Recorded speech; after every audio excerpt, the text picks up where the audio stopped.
नमस्कार दोस्तों, कैसे हैं आप लोग गाइस। उम्मीद करती हूँ आप सब लोग बहुत अच्छे होंगे। तो आज हम बात करते हैं डियरेंस अलाउंस जुलाई को लेकर क्या न्यूज़ निकल कर सामने आ रही है, इस पर बात कर लेते हैं।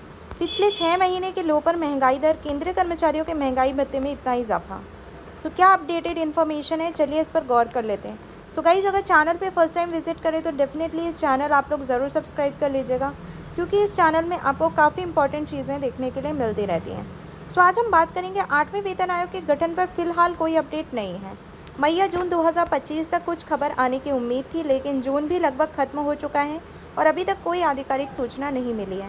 कर्मचारी 8वें वेतन आयोग के गठन का बेसब्री से इंतजार कर रहे हैं। इस बीच केंद्र सरकार के कर्मचारी 7वें वेतन आयोग के तहत महंगाई भत्ते और महंगाई राहत में अगली बढ़ोतरी का बेसब्री से इंतजार कर रहे हैं। हालांकि जानकारों का मानना है कि इस बार भी बढ़ोतरी मामूली ही रहेगी, शायद 2-3% के दायरे में। डीए और डीए में संभावित बढ़ोतरी 1 जुलाई से लागू हो सकती है। यह भी हो सकता है कि अगली बढ़ोतरी 7वें वेतन आयोग के तहत डीए और डीआर में आखिरी बढ़ोतरी हो। जुलाई से लागू होने वाली डीए हाइक का ऐलान सरकार ज़्यादातर दिवाली से पहले करती है। 1 जनवरी से 2% बढ़ा है महंगाई भत्ता। भारत में केंद्र सरकार के कर्मचारियों और पेंशन भोगियों को वर्तमान में 55% महंगाई भत्ता मिल रहा है। इस साल मार्च में केंद्रीय मंत्रिमंडल ने 7वें वेतन आयोग के तहत महंगाई भत्ते और महंगाई राहत में 2% की बढ़ोतरी को मंजूरी दी, जो 1 जनवरी 2025 से प्रभावी हुई। इस कदम से 48.66 लाख कर्मचारियों और 66.55 लाख पेंशन भोगियों को फायदा हुआ। केंद्र सरकार के कर्मचारियों के लिए ऐलान के बाद कई राज्यों ने भी अपने कर्मचारियों और पेंशनर्स के लिए डी और डीआर में बढ़ोतरी लागू कर दी।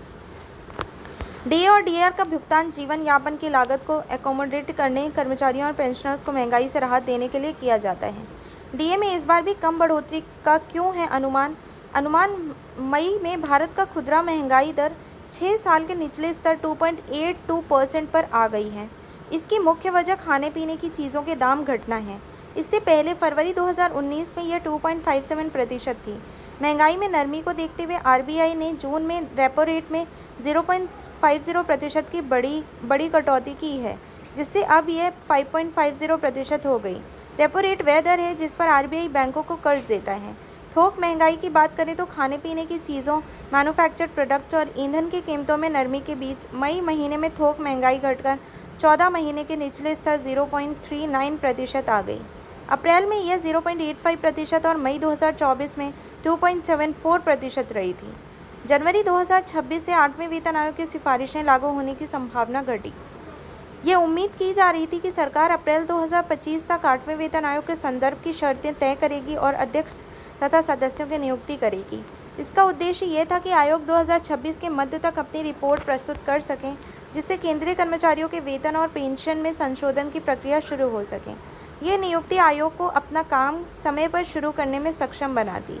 आयोग की सिफारिशें जनवरी 2026 से लागू होने की संभावना थी। अब जून भी खत्म होने वाला है और अभी तक 8वें वेतन आयोग को लेकर कोई प्रगति नहीं है। ऐसे में जनवरी 2026 से इसकी सिफारिशें लागू होने की संभावना कम हो गई हैं। 7वें वेतन आयोग का गठन 2014 में किया गया था और इसकी सिफारिशें 1 जनवरी 2016 से लागू हुई थी। इसकी अवधि 2026 में खत्म हो रही है। देखते हैं आने वाले समय में सरकार क्या निर्णय लेती है और कब तक इसका गठन होता है और कब तक सरकार इसको अमल करती है। इस पर हमारी नज़रें रहेंगी और जैसे ही कोई अपडेटेड इन्फॉर्मेशन आएगी तो मैं इस चैनल के माध्यम से आपको डेफिनेटली प्रोवाइड करने की ज़रूर कोशिश करूँगी। गाइज़, अगर आपको मेरे द्वारा लाई गई वीडियोस पसंद आती हैं तो प्लीज़ आप लोग चैनल को ज़रूर सब्सक्राइब कर लें और साथ ही साथ बेल आइकन को भी ज़रूर प्रेस कर लें। चलिए मिलते हैं अगली वीडियो में। अपना ख्याल रखिएगा। जय हिंद, जय